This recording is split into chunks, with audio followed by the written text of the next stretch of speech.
Welcome to today's explainer. Let's just dive right into this because we're tackling something that almost all of us do, yet very few of us actually understand. We're going to explore a question that might feel deeply personal. Why do you overthink everything? Well, the answer isn't what you think. It's actually this fascinating journey into neuroscience, childhood development, and the hidden mechanics of your nervous system. I am so excited to guide you through this because understanding how your brain works is absolutely the first step to making it work for you. So let me ask you, do you replay conversations long after they're over? Do you constantly second-guess your decisions? Or maybe imagine every single possible outcome before taking action? If you're nodding your head right now, you're definitely not alone. I especially want to speak directly to the high achievers out there, the women over 40, the eldest daughters, the caretakers, who just feel completely exhausted by their own minds. You show up, you get things done, and you keep everyone else's world running, all while your brain is doing 10 laps around a single decision. You're constantly asking yourself, what if I fail? Or what if they don't like me? Here is a crucial paradigm shift for you. Overthinking isn't a personality flaw. It's actually your brain trying to protect you. See, your brain is fundamentally designed to predict danger. If you've experienced rejection, criticism, disappointment, trauma, or chronic stress in the past, your mind probably learned that thinking through every possible scenario just feels much safer than being caught off guard. It's a highly sophisticated prediction mechanism. But the problem? Overthinking doesn't actually create certainty, it just creates exhaustion. All right, let's jump into section 1, the roots of overthinking. For a lot of adults, that hours-long mental rerun of a 5-minute conversation, it's actually a childhood survival skill. It was calibrated in homes where the wrong tone or the wrong word could have immediate consequences. If you grew up in an environment where a parent's mood shifted quickly, maybe it was unpredictable, hypercritical, or just really hard to read, you learn to pay attention to details that other people completely miss.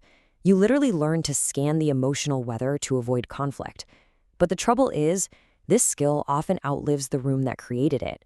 You're not reading your present, ordinary life with tools that were built for a much higher stakes past. Moving right along to section 2, your brain on what ifs. Whenever your brain encounters uncertainty, it kicks off this rapid biological chain reaction. First, your ventromedial prefrontal cortex starts generating future predictions. Then, the anterior cingulate cortex, or ACC, flags that uncertainty as an unresolved conflict. That's what creates that nagging something is wrong feeling in your gut. At the exact same time, your amygdala evaluates this ambiguity as an immediate emotional threat, flooding your system with stress hormones. And finally, your default mode network locks all of this into a constant background rumination loop. You feel like you're problem solving, but neurologically speaking, you're really just rehearsing failure scenarios. And how fast does all of this happen? 200. That is the number of milliseconds it takes for your amygdala's threat detection system to activate when it encounters an ambiguous situation. That is literally faster than the blink of an eye.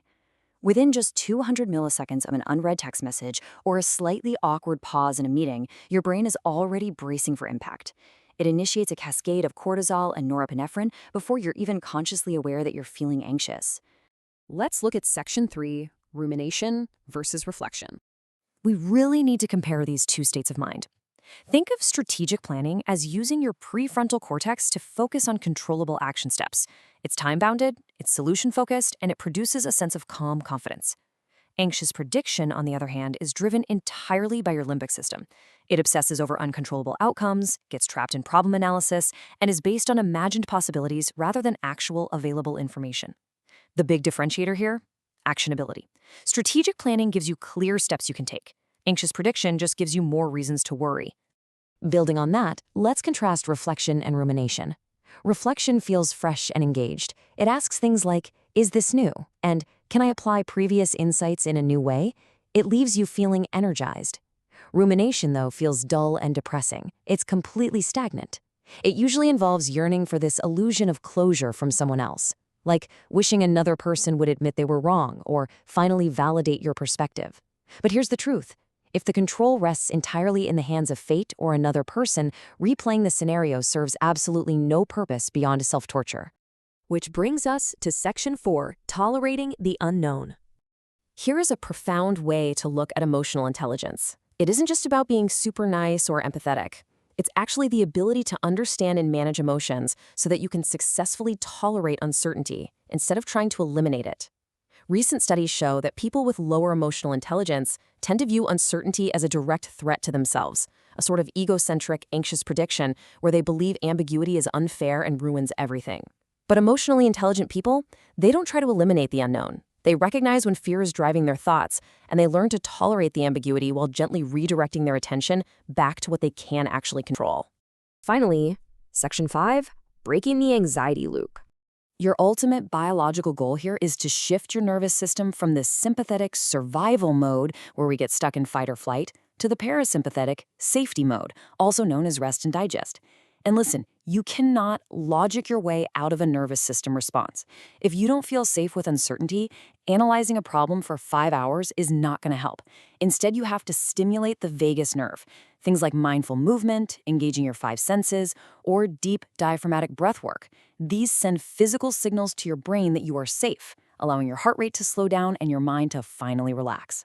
Once your body is grounded, we can use a 3-step approach called real-time neuroplasticity to interrupt that mental loop. Remember those first 200 milliseconds we talked about? You have a tiny window of about 2 to 3 seconds before a what-if thought turns into a full-blown spiral. Step 1 is recognition. Literally just notice the uncertainty activation before the questioning begins. Step 2 is redirection. Actively shift your attention to your immediate sensory experience away from the future. And step 3 is re-engagement. Focus on actionable elements that are entirely within your current control. You are quite literally choosing which neural pathway to fire. So the next time you catch yourself overthinking, I want you to pause and ask yourself 3 powerful questions. First, is this thought helping me or just keeping me busy? Second, do I need more information or do I need more courage? And third, what's one small action I can take right now instead of staying stuck in my head? Because progress doesn't come from having all the answers or perfectly predicting the future. It comes from taking the next right, honest step, even when you don't know exactly how everything will turn out. Guys, your mind wasn't meant to be a prison. It was meant to be a tool. The more you practice tolerating ambiguity and trusting yourself to handle whatever comes next, the quieter the overthinking is going to become.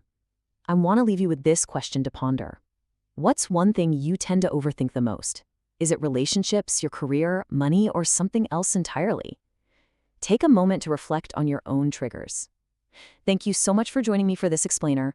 Until next time, remember to step out of your head and into the present moment.